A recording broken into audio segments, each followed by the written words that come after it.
Spoilers ahead. Watch out, and take care. The movie begins with Ren and Jared Amari, who are sitting on the beach in black wetsuits. They go into the ocean, and swim through clean water. A kaleidoscopic image sets in, and Ren opens her eyes with a stream of black fluid dripping from her right eye. Other Life will go live in just over 6 days, according to a countdown clock. Ren is sitting in an interview with the TDA, a drug administration. An interviewer remarks on her outstanding academic record, which she completed 4 years ago. Ren says it was because of an accident, in which her brother nearly drowned. They talk about Other Life as a difficult to categorize technology. Ren characterizes it as biological software that permits one to program new memories that are chemically indistinguishable from reality. She pays a visit to her brother, who is in a coma in a hospital. She sets up a laptop and a headband device to read his brain waves, before dripping the black fluid into his eye with an eyedropper.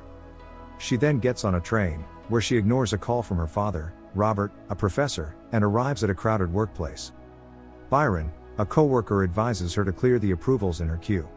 Ren leaps out of a plane, and parachutes to the earth in her former life, before waking up in a testing room with Byron. A rewind in the conversation indicates, her father has been vocal about the potential hazards of her technology's prolonged exposure. Ren introduces her technology as she goes trekking. She defines it as a screenplay that the brain follows, like any other memory, using subconscious elements to create a wonderful day. She puts her snowboarding skills to test, by climbing a snowy mountain and snowboarding down. But the event repeats itself, bringing her back to the cabin, at the start of the day. She becomes trapped, as the setting warps and transforms around her, until Byron is able to free her. She has already been through 6 days of the experience by the time he does that. She insists on fixing the code, and says they can still use it, because the snowboarding experience was a huge sale. Sam, the co-founder of Other Life with her, explains the concept of Other Life to potential consumers, at a sales conference. He refers to it as buyable free time, in which one can go on full-fledged adventures, before work or during their lunch break. When Ren arrives, Sam introduces her as his co-founder, and wants her to explain some of the technology's science. Following the discussion, Sam and Ren disagree on what the firm needs going forward. Back in the interview room, the interviewers read aloud from reports about how users can get disconnected from reality. They describe how such an encounter can feel solitary. Ren and Byron stay up late that night, working on the snowboarding experience. Ren locates the error in the code, and successfully tests the revised version. They keep working late, and Byron inquires about the amount of testing she has completed. She tells him 482, which he equates to living in another existence for nearly 20 days on one real day. A co-worker, Danny, arrives to provide a report Sam requested, on the long-term use of Other Life. Ren explains that she was unaware of it until she read it. Byron believes that the recurrent bug they've been experiencing is the key to extended simulations. Later, Ren repeats the swimming simulation with her brother. She writes the outcome of her 340th test, and states that more testing is required. The interviewers examine the medical uses of Other Life for brain and memory diseases, as well as the potential moral issues, arising from the fact that it implants thoughts into people's heads. Ren maintains she has no plans for future applications. Ren visits her brothers again, to try Other Life on him once more. His eye twitches, and she feels hopeful. When a nurse arrives, she hides her technology. She returns home, and examines the data. Her father sends her an email about withdrawing her brother's life support. She pays a visit to her father at his college campus the next day. They talk about Other Life, its morals, its progress, and how it might be able to heal her brother. Her father is concerned about a glitch, but she maintains that it is simply bad coding. He maintains that depression, anxiety, and other mental illnesses are just bad code, but the brain is more intricate than that. She accuses him of abandoning her brother, and believes that if he's conscious inside, all he needs is a way out. Next day, Ren arrives at work upset. She approaches another co-worker named Cass, for assistance in removing her files from the system. Sam and Byron find that the amount of nanite stock they've consumed is far greater than what she stated in her testing. They inquire about the simulation she's using, but she won't divulge, instead claiming that it's still experimental.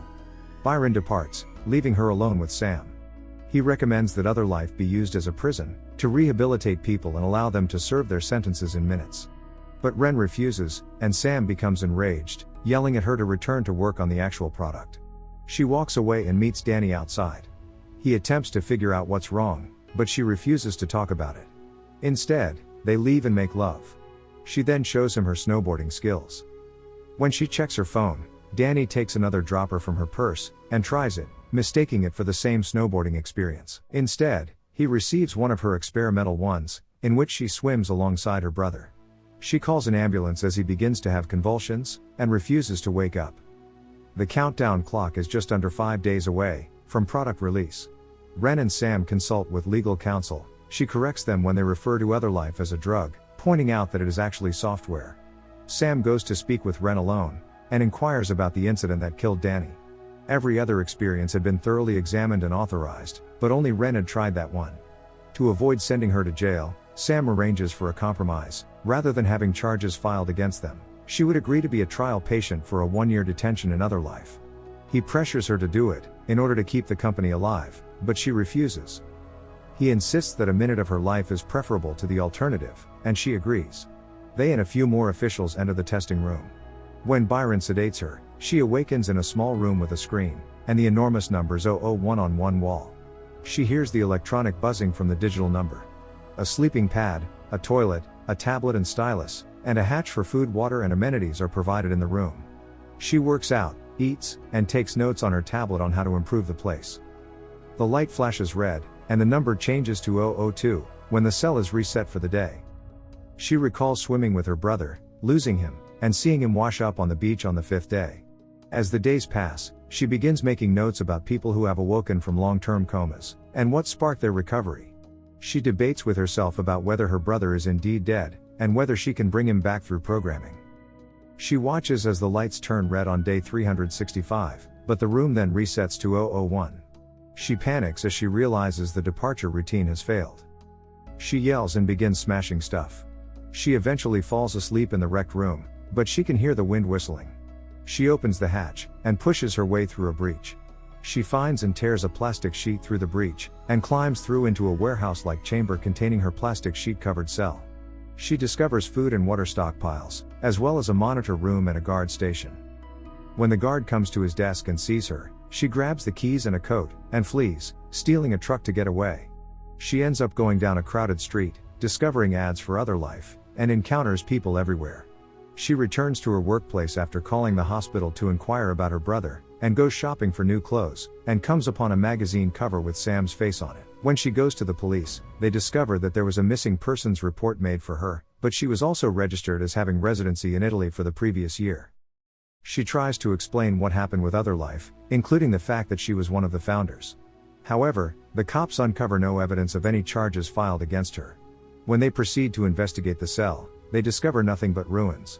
She checks her apartment, but someone else has been living there for the past year, and the front desk attendant refuses to let her look for her belongings.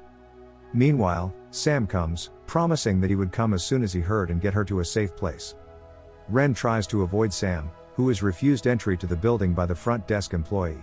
She eventually sneaks out without being noticed.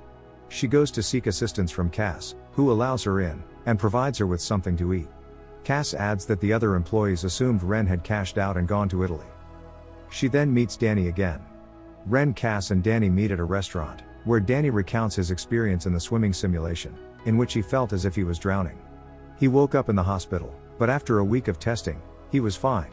The debut of Otherlife went smoothly as well, and a major success, with imprisonment serving as the company's backbone, and ideas for certain sentences to span decades or even centuries. Ren decides she wants to find out what happened, and Danny tries to persuade her to flee or inform the media. She admits that she registered her father's patent, which he refused to utilize, in order to assist her brother. But Sam had now stolen that patent.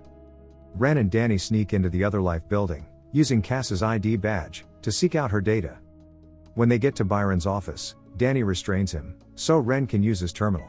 She recovers her hard drive, but Byron manages to call the authorities, so Ren hits him, and they both flee. They escape, but Cass is apprehended by the authorities. Ren explains that they will need an Otherlife printer while they are away, but since the Otherlife building holds the majority of them, they leave town, to get one at her father's residence. When they arrive, Ren gets to work. She wakes up at her desk the next morning, and she and Danny take some time to soak in the surroundings, as they eat breakfast. She apologizes to him, and he forgives her, and they make love. The vision in her eye from the beginning of the film reappears, and she awakens to the sound of her father's arrival. She approaches him and informs about Sam stealing her work. She also discovers that her father filed the missing persons report. She returns to the printer, and describes her swimming simulation. She claims that when Danny took it, it gave him the sensation of being underwater, and he drowned, subconsciously opting for that outcome of the simulation. Ren's intention while crafting the experience was to give Jared a choice, and an alternative where he might escape alive, and therefore wake up. Her version of other life was deadly and drug-like, with the ability to rewrite memories. Robert says he'll contact the TDA, and request a safety challenge, which will keep Sam busy for a while they conclude the review. Later, Ren goes to the hospital to see her brother. She is thrilled when he wakes up after a few moments, but then he begins to convulse violently, making it obvious he desires death, and she pulls the plug. She spends the night at the hospital by his side, until Sam approaches her. He describes watching Jared choose to live in a dream world, rather than wake up. Ren begins to see glimpses of the testing room, people shouting and looking perplexed, and Byron telling her to wake up. The hospital vanishes, and she returns to the beach alone, realizing she is still living another life 1 year imprisonment. She enters the sea and lets the waves wash over her. The water transforms into kaleidoscope visuals with distorted sounds, before turning red. Ren regains consciousness in the testing room, and hits Sam, and attempts to destroy the tape. She ultimately calms down and sits with T, remembering her brother, and her interactions with her father and Danny during the ordeal. She responds to the ambition question in the interview, by expressing that she wants to give individuals a unique opportunity to experience a life they might not have had otherwise. The program is approved for public consumption by the interviewers. Sam and Ren have a conversation in which she apologizes for punching him, and informs him that she is leaving the company, to focus on research and development. They would depart the company, but she would keep the patent. This enrages Sam, and when she departs, he tosses something from his desk. Ren goes to Danny's funeral, where he is cremated, and tells her father about Sam. She invites him to accompany her to the hospital. Ren receives a phone call from Sam before she can go to the hospital. He tells her she needs to see something in person, so she returns to the office, and is greeted by people putting things away. She discovers Sam and Byron discussing her encounter. They see she had escaped from the prison, and become enthusiastic about the possibility of an interactive encounter. Ren refuses to assist and attempts to flee. Sam persuades her to sit down while explaining why she should help, but then tries to get her back into the same situation, forcing her into a second-year-long imprisonment. Byron initially refuses to assist, until Sam informs him that the sooner he assists, the sooner Ren can return to them. Thus, Byron arranges the experience. Ren is sent to prison, where she begins to think her way through the days, more quickly this time by remaining calm, allowing the simulation to go faster, and loop infinitely, and eventually wakes up on her own. When she stands up, she wipes the fluid from her cheek, and traps Sam to do the same year-long imprisonment program.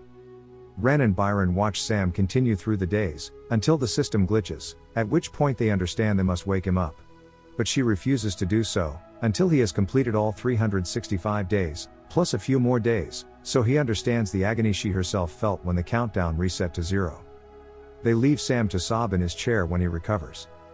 Ren visits her father in the hospital, agreeing to his decision to end Jared's life support. She returns to the beach bridge, and gazes out at the water. The end. Thank you for watching. Subscribe if you'd like to see more videos like this. Turn on the notifications, and leave a like to help the channel out.